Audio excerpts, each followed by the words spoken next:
Our next speaker is going to be doing, our second speaker is going to be doing speech number 5 from the basic manual. And it's all about how to use body language. His goal is to go big, and as he said, he is going to take us into territory that only an ex-monk could do. The speech is entitled, The Nature of God, R. Christian Minson.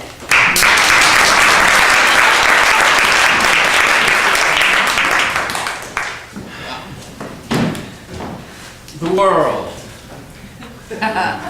So beautiful. So delicate and fragile. So squishy. How did it get here?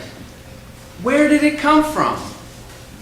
Humankind has been asking these questions since the dawn of our history, which has led most of us to believe in a creator, someone or something greater that has created all of this and all of us. But what is the nature of this creator? Well, scriptures say that we were made in God's image. So maybe he's just like all of us. But we come in a lot of variety. So perhaps it's safe to say that the nature of the creator depends on who he's relating to. Let's look at a few examples.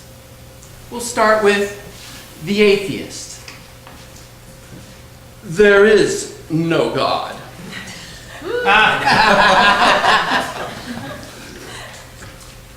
Fine, I don't exist. All this is just by random chance. The flowers, by chance. The rainbows, random. Babies, freak of nature. The extraordinary complexity of all that is a complete accident. That's like having a million monkeys pounding on typewriters and completing the Encyclopedia Britannica.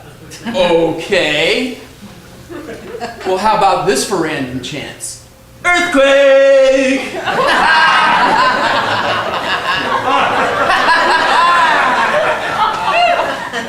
Then we have God as he relates to the whiner. Why me, Lord? Why do you let this happen to me? You know, honestly, ever since you were born, there's just something about you I don't like.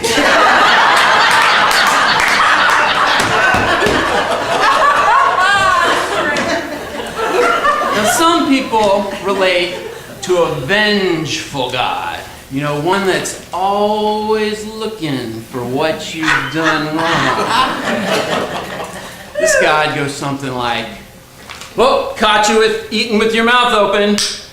Oh, chewing on the back of your ballpoint pen. Oh, you're sure screwing up today. Forget about salvation in this lifetime. Whoa, whoa.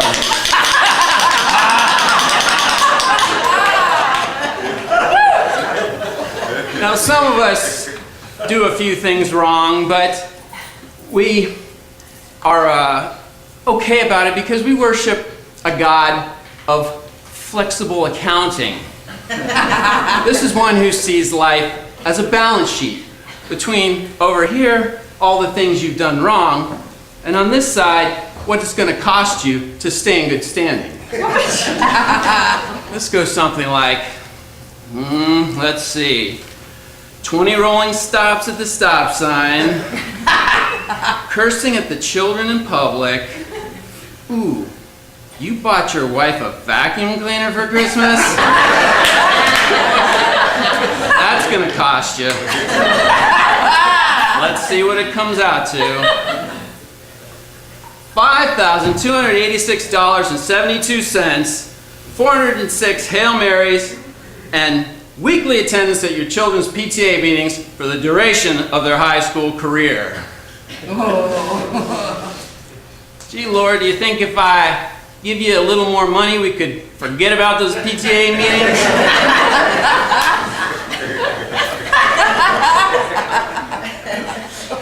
Now, some of us actually relate to a benevolent God, one that cares for our well-being. Lord, thy will be done in all things, because thou dost know best and will see us through. Whoa, did you hear that? Finally, we have something to work with. Here, son, why don't you take the keys to the kingdom? Have yourself a good time. Have St. Pete show you the new club on Cloud 9.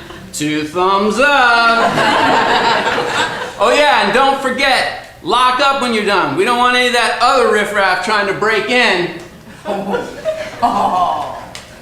So in the end, we're all God's children. And no matter what we've done, He loves us all equally. Just as much as He loves Christ. Just as much as He loves the Buddha. Just as much as He loves Charlize Theron. And He loved Charlize Theron.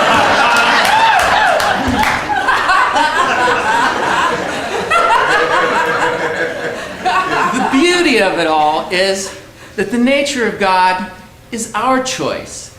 And that choice directly affects the quality of our experience here and now. So what will you choose? An angry God? A bargaining God? A benevolent God? Or will you choose not to relate to God at all? What's my choice? I choose a loving God. Ooh.